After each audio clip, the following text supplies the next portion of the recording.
Hi, and welcome to B.T.S Business Talent and Success. We are here to inspire. I'm Danica, your host, and today's guest is Ali. Ali is a business owner and an Instagram owner of Online Success Queens, a Faceless quote page on Instagram. And it's taken off something crazy. Yeah. So you ended up with 300,000 followers in under a year, and you were making sales within 4 weeks of having the page. Is that right? Yeah, 15 months. So I got to, would that be 200,000 followers in a year?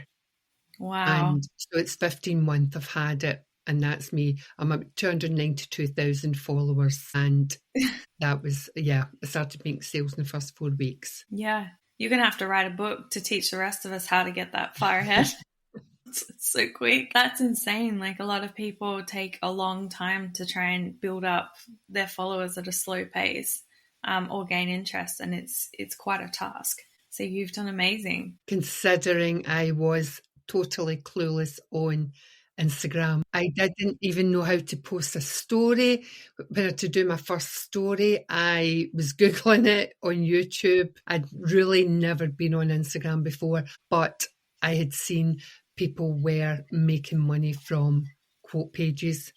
I love quote pages. I've always shared quotes, things like that. Motivational quotes. I've always been into mindset motivations. So I just loved the idea of it. And then with my business head on, when I realised you can make money from it, that was me hooked. So I've spent a long year learning, put a lot of work into it. I have been consistent and I have posted every single day. And I've learned a lot, bought a lot of courses, studied, made a lot of mistakes. So I'm not going to say it's easy, but it's easy fun.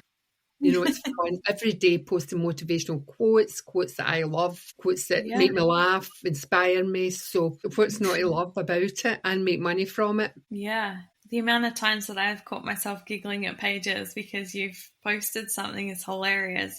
And it's not a messy quote page either. Like, it's very strategically put, where you have like your color grid and everything's all the same branding. You've really paid attention to what your image online is to look like and feel like. I love how you've gone from like a quote and then a video image, but everything is black and white or grayscale, so that then it's very uniform across it, but it draws you in. And that's what I love about it, is when you click on it, you find yourself scrolling for hours through everything, because it's like quote after quote, or each video that comes in. I won't go into what each video is, because some people's humor it's not all the same. Yeah. But like for me, I find myself giggling and I sit there and I'm like, yep, that's something I can align with. So you've definitely hit a target market just with your inspirational quotes and having a bit of a giggle with people. And so I love that about you.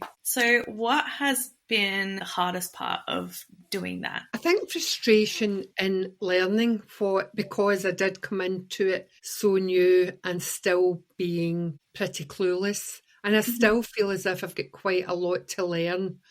But that's probably the only thing, because I've built a few online businesses. And again, this is what I see. I have got a community where I teach women, and obviously people have asked me for advice. When I started, I used to do one-on-one strategy calls. And I think my point in that I've built different businesses, I know it doesn't happen overnight. Yeah. And unfortunately, a lot of people starting a new business, or say they start a quote page, they want results instantly. Yeah. So I've got patience with things that I've learned in time. I know where I want to go. And the main thing is, I've seen other people have great success. And you know yourself, if it can happen for one person, it can happen for anyone. So it is possible. But I know that I've got to learn, do the work, be consistent, and just keep improving. And because even my quotes, when I started, my quotes were very generic,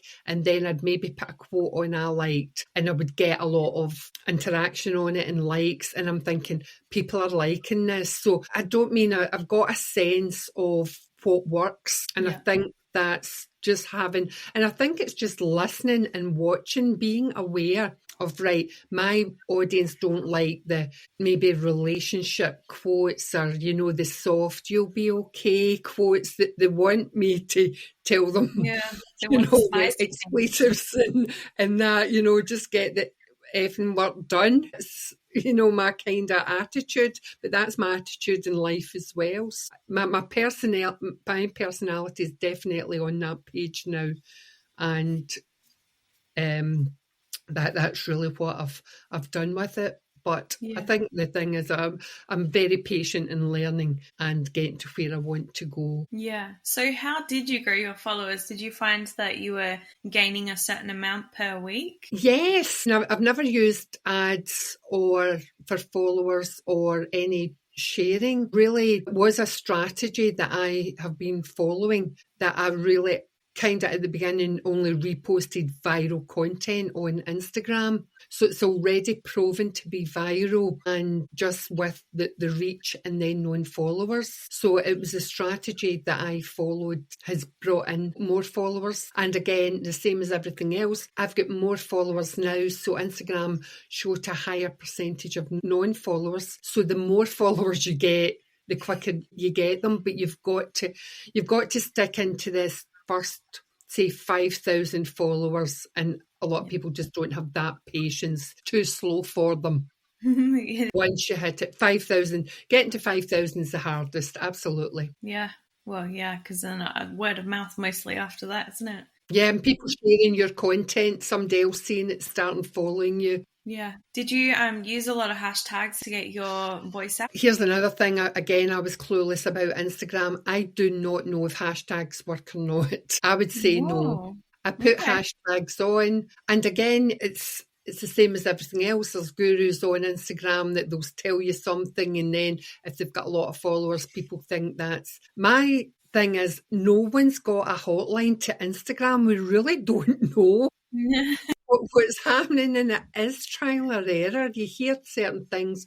There's a couple of pages where I forget the guy's name who gives you Instagram insights, but on the whole, it's really just trying and testing for yourself to see what works. But I believe Instagram give you hashtags, so use them. But could I say that they make a difference? I don't really have any proof of that. And I don't check hashtags to see. Yeah. So that's why, as I say, so clueless as I am with Instagram, there's other strategies that I follow that do work, but I wouldn't say hashtags was a major factor in growing an Instagram page. And that's good for people to know, because there's a lot of stuff out there where everyone's like, yeah, you need to do hashtags and you need to post 3 times a day and you need to do this and that, and you need to do those hey girl messages. And I was like, ick, every time. There's got to be a better way of reaching people. And so you can put all the hashtags under the sun in your comments or in the actual post. And I've tried it, tested it, done it. And it's not much difference across the board. You do have to wonder whether it's all just hype. Or hashtags, yes. Certainly you can train Instagram for the content it shows you. You've really got to my page is a business page purely for quotes, purely for motivational, and that's all that I will do on my page. Do you know, I won't follow anybody outside that. I won't look at any other content. That it's purely so that Instagram know. And there's also an option when you scroll, if they show you something, you can select that you don't like it. So their algorithm is very switched on, but you've got to let it know what you do want to see. And also I wouldn't... people, they tell you that you should be engaging with other pages, other new pages who have started. I don't believe in that either. Very rarely. I don't have time to comment or reply to all the comments. I might do an odd one, and I won't comment in small pages. I will only comment on pages bigger than me, so that Instagram see, oh, she wants that audience. So there's just a couple of things that I do that, again, I heard that that's what you're meant to do, but I'm not quite convinced. But again, there'll be somebody else could tell you, oh, no, that worked for me. But just on the whole, I would say no, that didn't.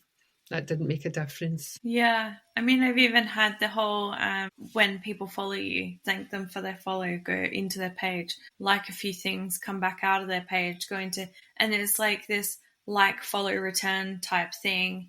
And if you did that, then you're going to get the follow back. And 9 times out of 10, you don't get that follow back because they're not interested really in what you're doing. They're just, either doing the same thing, just liking random pages and then unfollowing them again, or filling up their bank of people. And it's crazy to me that these things were the hype of all things. Like, go and follow 100 people each day. And that was one of the things we were told.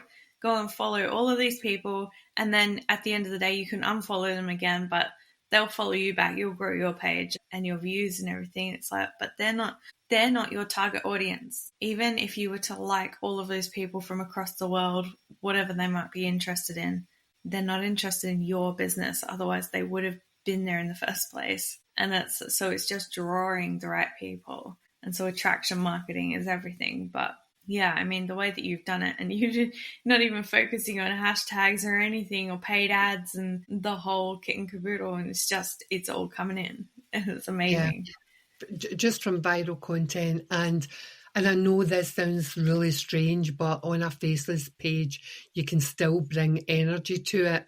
Because I just love my quotes so much, and they resonate with me.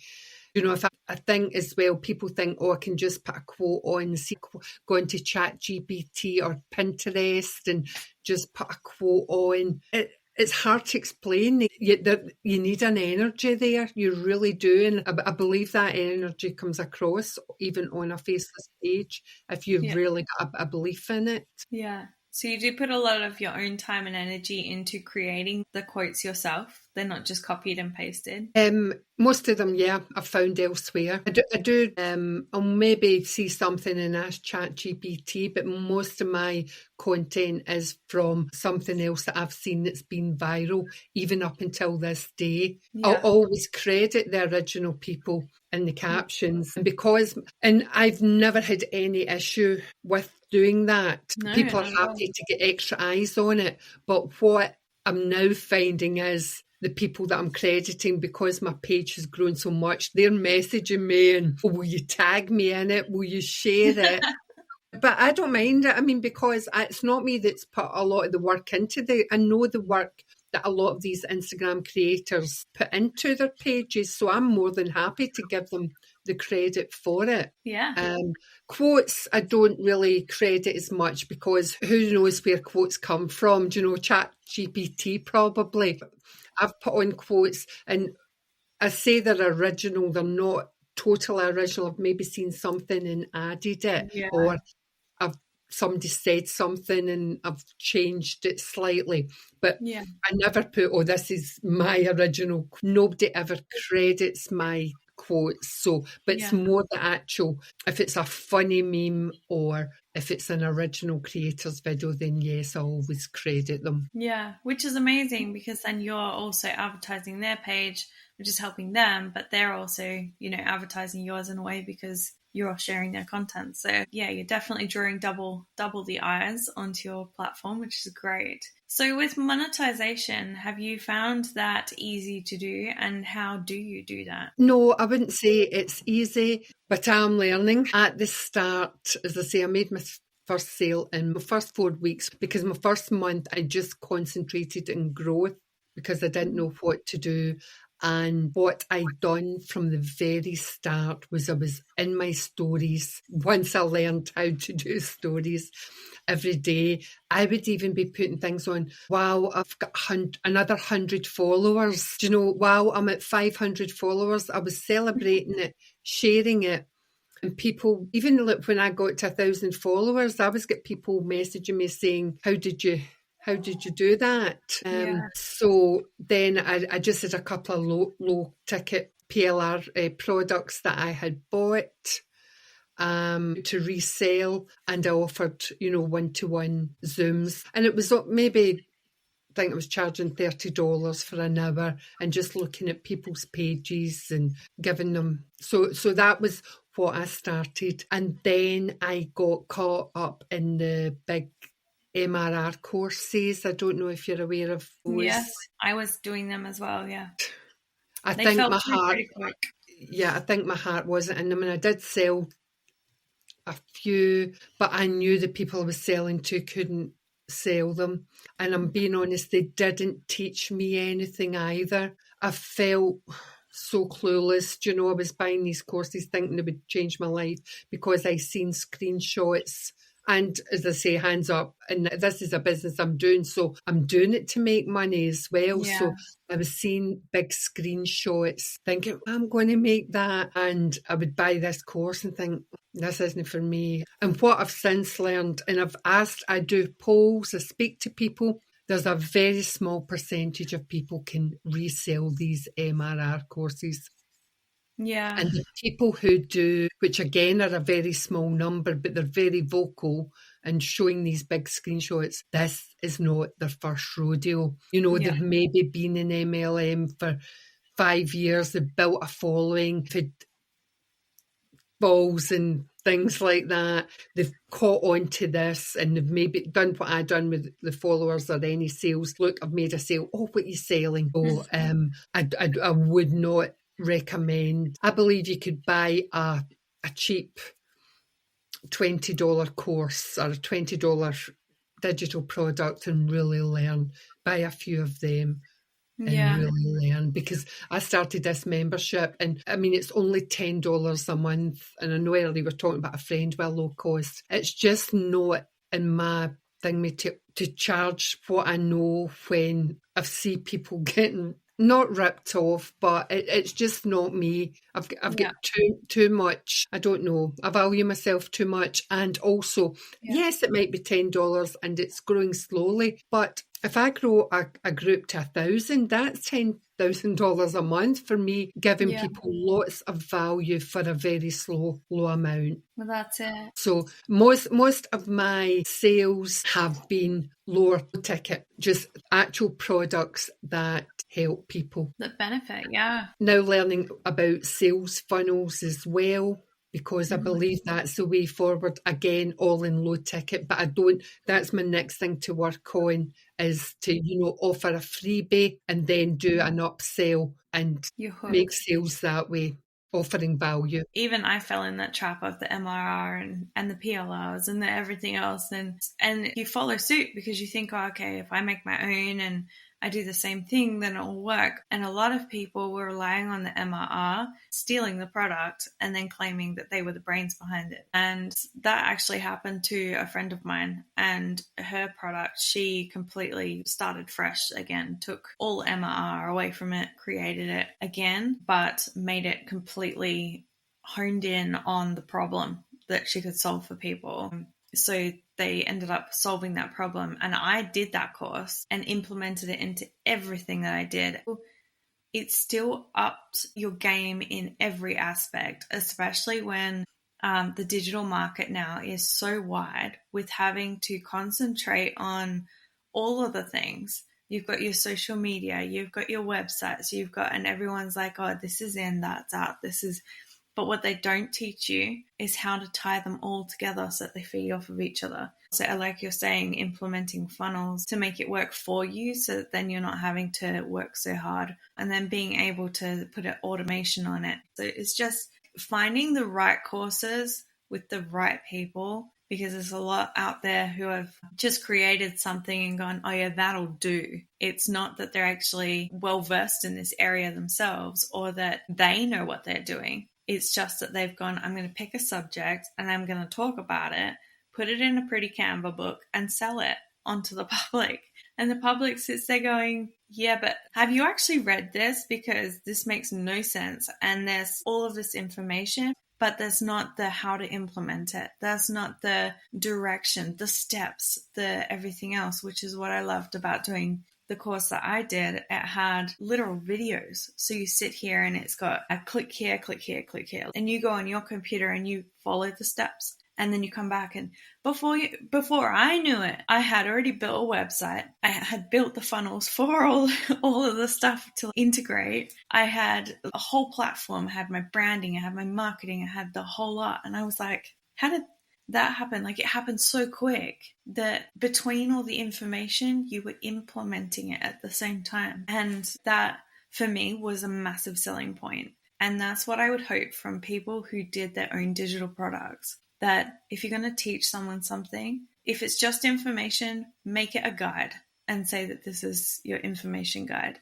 But if it's a course, you've actually got to teach people things. You've got to tell them that this is the problem, this is how we're going to fix it, and I'm going to show you how. And then come out the other side, because the amount of money that I wasted on stuff, you've probably wasted on stuff, and then you go, why? Like, I thought that this was going to help because that's your nice little selling point on the front told me that I was going to learn all of this stuff. And you didn't learn anything but that first sentence, that they made all this fancy jargon. And it was like, it wasn't even that, didn't reflect. And it's a shame. It really is. It gives that a bad name. It really does. That's probably the downside of it. Maybe not so much me with the quote pages, but the digital marketing, faceless digital marketing. Yeah. And I know a lot of maybe people that have been on Instagram, some of them actually put their nose down at people that are doing the faceless digital marketing, which my side is different with the quotes, but it's all maybe the same. But a lot of them have gave it such a bad name. They really It's not a bad thing to have a faceless account, because if you're private and you want to have, like, I've even considered having a faceless account as well. I mean, there's a pro and con either side. But yeah, like what you've done with all your quotes and everything is amazing. You've just reached so many people, and the people who are interested in what you do as well, they can come back and go, oh my God, that's how she did what she did. You've got so much to share with people. And I'm quite happy to do the training, but with quote pages as well, what I believe in it is you can set virtually anything. What a quote page does is they do grow quickly and it gets eyes on your page. So you can virtually turn it around to anything that you are selling. Do you know, it doesn't need to be a digital product to grow a page. It can be anything. You can become an affiliate for any product. Yeah. Once you know what you're doing, you can just tweak your page and just be sharing things, because you've got all those eyes on your page. Because sometimes I feel as if I've got a lot of missed opportunities, because not everybody who follows me wants to learn to grow a quote page, or they want to buy a digital product.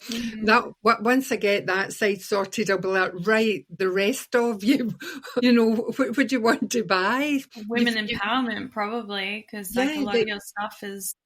Yeah, so you've got all those eyes on your page, and I'm not saying they're ready to buy, but you can use that as an audience for what. So that's why I just think quote pages are just such a great way to get traffic to whatever you are selling, and whatever means, as I say, it could be your course, product, be an affiliate, also, even print and demand, sweatshirt, merchandise, really anything. I've got in the group, there's a girl, she's a nurse, she puts lots of funny nurse, so she's got a niche, and I'm saying get those mugs that that have got funny nurse sayings and things.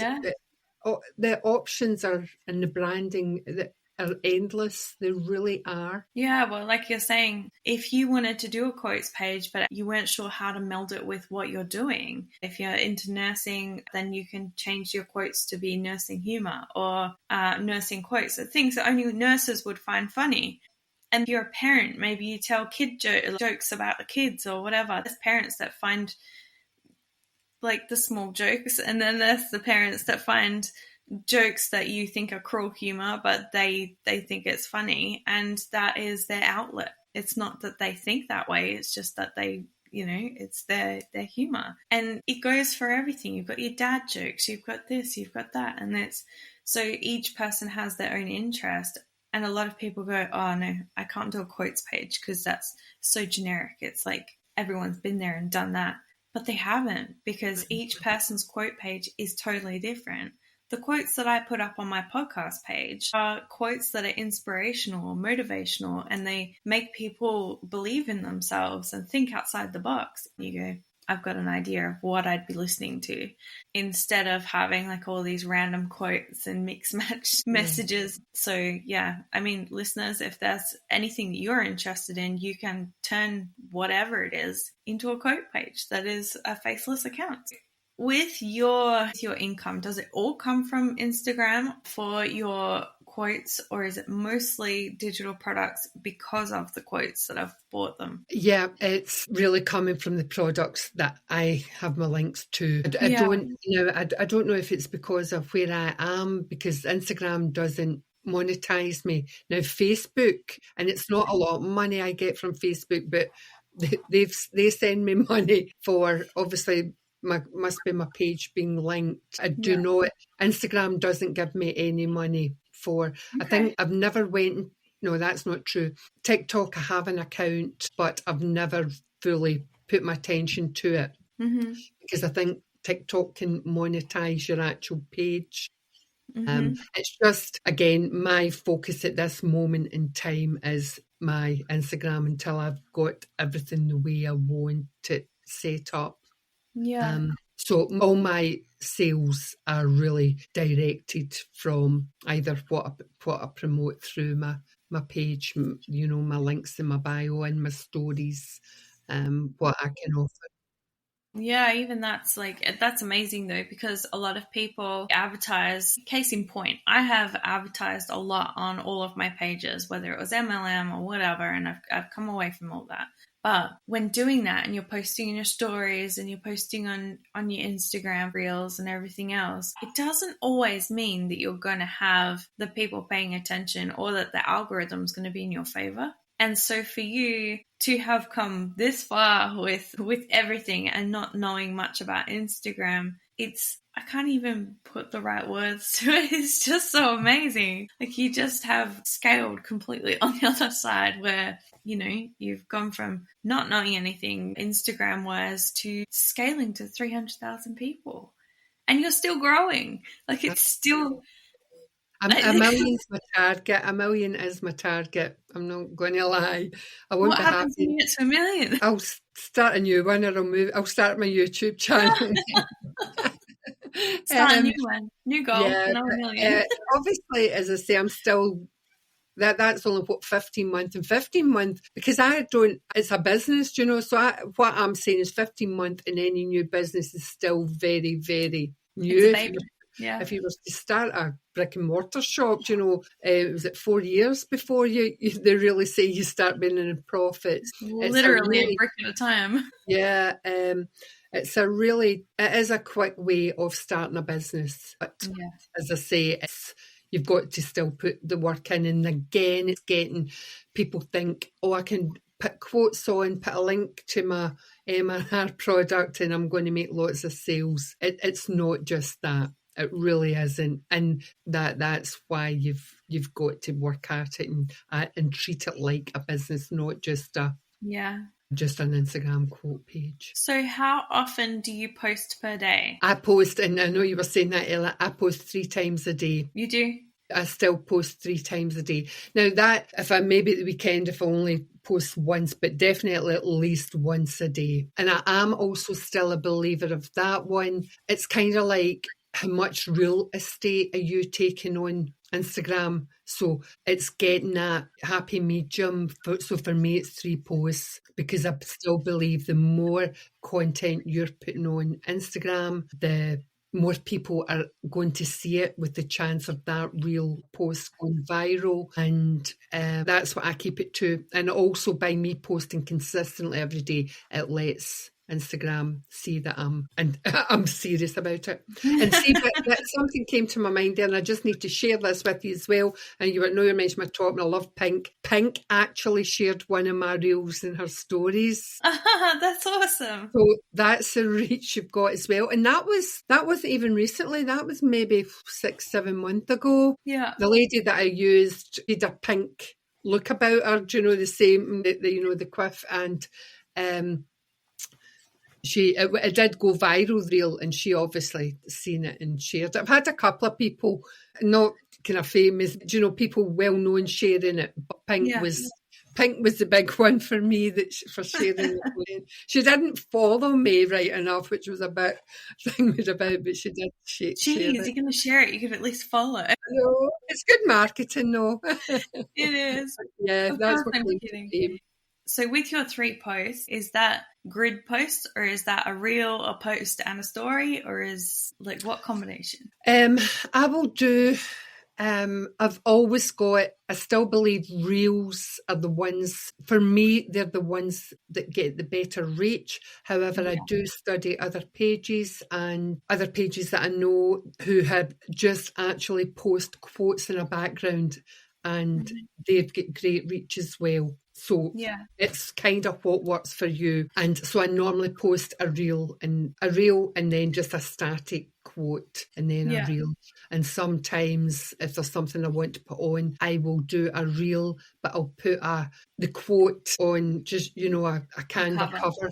So that it keeps with the grid. But yeah, that's kind of strategy. And quotes are so easy to. I can have a week's worth of quotes done in under an hour. No, even probably that. Quotes are so easy to. Yes. My Canva template's ready. I save quotes when I'm doing my research, and then I'll have a look about different places, and then I'll just have the week's worth of quotes ready to upload.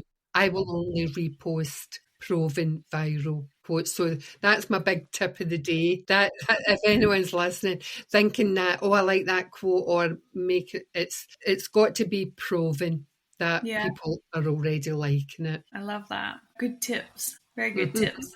So what was your background first for you to then come into Instagram? And you seem to have like a bit of marketing background already. My background is actually e-commerce. I was a full-time eBay seller for, that was 25 years. I used to do, and this will be well before your time, it was called Party Plan. I used to go around, a group of women would get together and I would go at that time, Richard Branson? Yeah.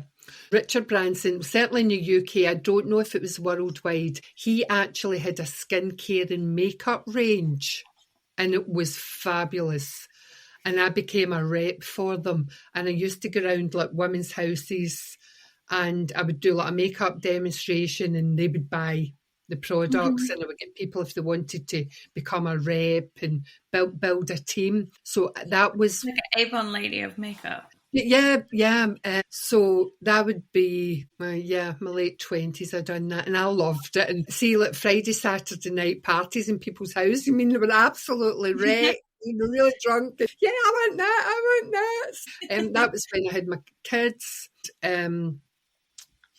That was way of getting income. Then I started selling on eBay, and that was really when eBay was new. And I think I sold a few makeup products, and they done well. And then I started just buying wholesale and building it up. So I sold makeup and so I had my own shop. I was a single parent, 2 young kids, so it saved me having to find childcare. And so I've done that for years. In fact, Amazon, and that shows you how old I am and how long ago it was. Amazon was just starting. Amazon used to phone me, other call centre used to phone me to sell on Amazon because my eBay shop done really well. So obviously when Amazon were starting to grow, they done the books, then they moved on to other things. So they would be looking in eBay for shops that were selling a lot. And I used to go, and I can't believe, because it gets now, you can't even hardly speak to Amazon in the phone, I'm like, it's Amazon again, don't want to speak to them, they're so annoying. They were like, you can sell on here for free. So I sold in Amazon for a while until then they found Prime and they bought in everything, and then, you can't sell that, sell out. But that's how long I've been selling online. And then 5 years ago, I was fit because it was like having a job, because I had to, get the stock in, pack them. I had people helping me, but I was having to. If people ordered that day, they were getting orders were out that day, so it was like having a job. I couldn't really take a break from it, and I decided just at COVID to wanted to. My kids grew up, left the nest, and I thought, I want to work from my laptop, what's out there. Yeah. And then I started selling. I done drop shipping on eBay and Amazon merch, which I still do, Amazon merch, Amazon KDP and Etsy. So I've got 2 Etsy stores, but Etsy's very hard to make a profit on. I do okay, but no, there's too many overheads and they take too many fees. So it brings me in kind of passive income, but it's not life-changing money on Etsy. And Etsy's a very hard gig to start. Not the digital side. I do a course in that. I think Etsy Digital's very good to get into, but I was still looking for something else to make better money for less work. And that was when I came across this. And I do believe digital marketing is the way forward. I really do. In whatever way that you're doing it. But everything now is on the internet, and especially with AI, that anything you've got a passion about, a hobby about, you can turn it into a course and help people, show them how to do it. Yeah, exactly. And if you don't know your way around AI, then we can teach that too. It's crazy. I don't think I ever thought when I was younger that robots and AI and everything would be around in my time. And it's all happening. It's kind of freaky. It has its pros and it has its cons. It's very helpful when it comes to creating anything course-wise or ebooks or anything really. So it's definitely helpful for copywriting as well, which is good. Yeah, I mean, it is, and you don't need to think of anything, say that, but hopefully, and as we say before, the genuine ones, what you will get is, just things going out en masse because of AI, people who are not really the experts in something, trying to make money from it. I suppose you're always going to get that, but I do believe it for anyone who do have any sort of interest, it can really help them into business. So is this your dream job now? Yeah. That's it. This is it. Yeah. This is it. Yeah. I'm glad you found your thing, and you're very talented at it. So that's great. You've definitely been an entrepreneur from the start, especially doing your party planning and then going from that. Yeah. Yeah. I think it's always been in me. I don't think I'll ever find a real job. But as I say, the years were hard, obviously, when I was bringing up the kids. But now I just feel, I can totally focus on this. Yeah. Have you got any advice for anybody who might think that this is too hard for them, or that they couldn't possibly get from where they are to where you are now? Again, my motto is, and I said before, when I seen the people making the money, if you see one person doing it, it's more than possible. It really is. And success does leave clues. And that's all that I have ever done, is look at pages that were doing better than me and look at what they're doing. Yeah.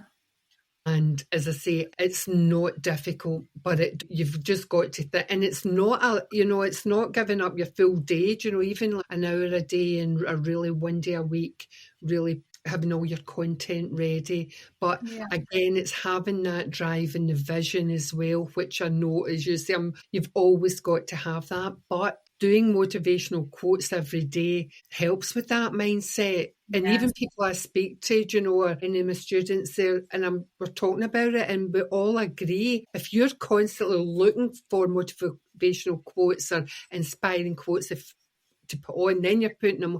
That's just my mindset day in, day out now, which is amazing. Seeing the positive glimmers in everything. Yes. Yeah, no, it's great, especially if you want to boost your mindset and then drive your ambition and your motivation. And like they say, for every negative, come up with 5 positives, and you'll soon reroute your thinking. See the light in things instead of, the shadows, and everything will start to feel lighter and brighter as well. So everything's just a reflection of the mind, isn't it? So is there anything that you think would be a great statement? Just give it a try. What's the worst that can happen? Because, you do not need to spend a lot of money to get started. No. You really don't. I know even for my hand-holding course is just like $10 a month, things like that. But you don't even need, as I say, if you look at the big pages. Like straight away, you've noticed I do a grid to somebody, and Canva is free. So you can really start this for free. You really can. Beacons, if you then find something that you want to sell, Beacons, where you put a link to whatever you're selling, is free. It doesn't need to be a lot of money to get started. That's right. And you can just, without putting too much pressure on yourself, just by putting on even quotes you like and then learn. But what's the worst that can happen? But if you're really serious about wanting to have an online business that you enjoy, that really could last long term, because I'm being honest, I don't think quote pages are going away.